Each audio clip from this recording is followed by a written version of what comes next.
Sababu 5 zinazofanya watu walioshikilia dini waweze kufariki ndani ya ndoa.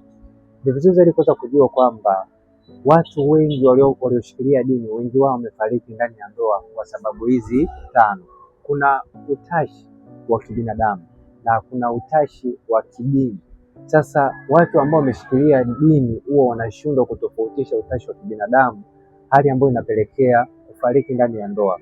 Mfano, mwanamke au mwanaume anajikuta anafunga ndoa na mtu ambaye sio sahihi, lakini kwa sababu ya kushikilia dini sana anajikuta anashindwa kutoka ndani ya ndoa, hali ambayo inapelekea kufariki ndani ya ndoa kutokana na hizi sababu 5 ambazo nitaweza kuzitaja. Sababu ya kwanza kabisa ni sababu ya kupigwa ndani ya ndoa. Mwanamke au mwanaume anapokuwa ameshikilia dini, hata akiwa anapigwa ndani ya ndoa anaichukulia kwamba hiyo ni kama mtihani ambao umepewa. Kwa hiyo hali hiyo inapelekea anashindwa kutoka ndani ya ndoa au anashindwa kuachika ndani ya ndoa kwa kuamini kwamba maombi tu ndiyo atafanya muujiza asiweze kupigwa ndani ya ndoa, hali ambayo inapelekea watu wengi kuweza kufariki ndani ya ndoa, wale watu ambao wameshikilia dini. Haijalishi mwanaume, haijalishi mwanamke, kwa sababu kupigwa kwa mwanamke mwanamke sio kwamba yeye ndiye anapigwa tu, pia kuna wanaume ambao wanapigwa na wake zao. Kwa hiyo kama mtu yeyote ambaye ameshikilia dini, huwa ni rahisi kupigwa ndani ya ndoa akashindwa kuachika ndani ya ndoa kwa sababu ya kushikilia dini na kuchukulia kwamba ndio sehemu ya pito lake au shetani fulani ameingia au roho fulani imeingilia ndoa, hali ambayo inapelekea wengi wamefariki ndani ya ndoa kutokana na kushikilia dini. Na pia sababu ya pili ni sababu ya kuwekewa sumu. Kuna viashiria ambavyo vinaashiria mwanamke au mwanaume ni katili, lakini kwa sababu mwanamke au mwanaume ameshikilia dini anajikuta bado anaendelea kuwa na huyo mtu au mwenza wake, hali ambayo inapelekea anawekewa sumu, kwa sababu mtu aliyeshikilia dini sio kwamba ni malaika, ni binadamu kama mimi. Kwa hiyo kama ni katili basi atabaki kuwa katili. Kwa hiyo watu walioshikilia dini wanajikuta wanashindwa kufanya maamuzi ya kuwa amefunga ndoa na mtu ambaye sio sahihi, hali ambayo imepelekea watu wengi kuwekewa sumu na kufariki. Kwa hiyo pia ni mojawapo ya sababu ambayo imefanya watu walioshikilia dini wengi kufariki ndani ya ndoa.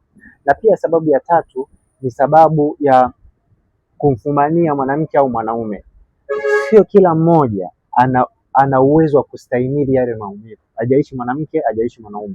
Hii pia ni mojawapo ya sababu kubwa sana ambayo imefanya watu walioshikilia dini kufariki ndani ya ndoa, kutokana na mshtuko baada ya kumfumania mwanamke au baada ya kumfumania mwanaume. Kwa hiyo hii pia ni mojawapo ya sababu kubwa sana watu walioshikilia dini kuweza kufariki ndani ya ndoa.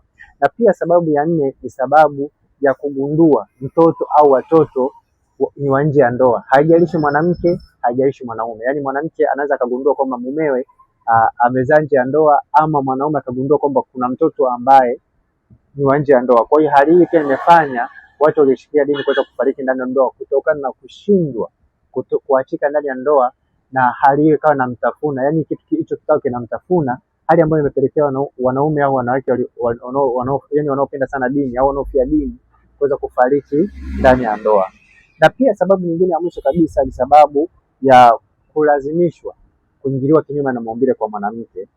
Kuna wanawake wengi wamefariki ndani ya ndoa kutokana na kushikilia dini, kwa sababu anaweza akabaki ndani ya ndoa kutokana na kushikilia dini, akachukulia kwamba ni mapito, ni kama jaribu au kuna roho fulani imeingilia ndoa, hali ambayo inapelekea anakuwa ni mgumu kutoa jicho lake, anakuwa anapigwa au ananyimwa chakula au anapitishiwa maumivu ambayo yanamfanya huyo mwanamke kuweza kufariki ndani ya ndoa kutokana na msongo wa mawazo, kutokana na kushikilia dini. Kwa hiyo hii ni mojawapo ya sababu kubwa sana ambayo imefanya wanawake wengi walioshikilia dini kuweza kufariki ndani ya ndoa. Nikumbushe, unaweza kupata hii dawa. Hii dawa itakusaidia kama una tatizo la upungufu wa nguvu za kiume. Ni muhimu sana, inauzwa shilingi 10,000, lakini kama wewe mwanamke una tatizo la kukosa hisia, hakikisha unapata hii dawa. Naitwa Isaac Kanyankole. Asante na karibu.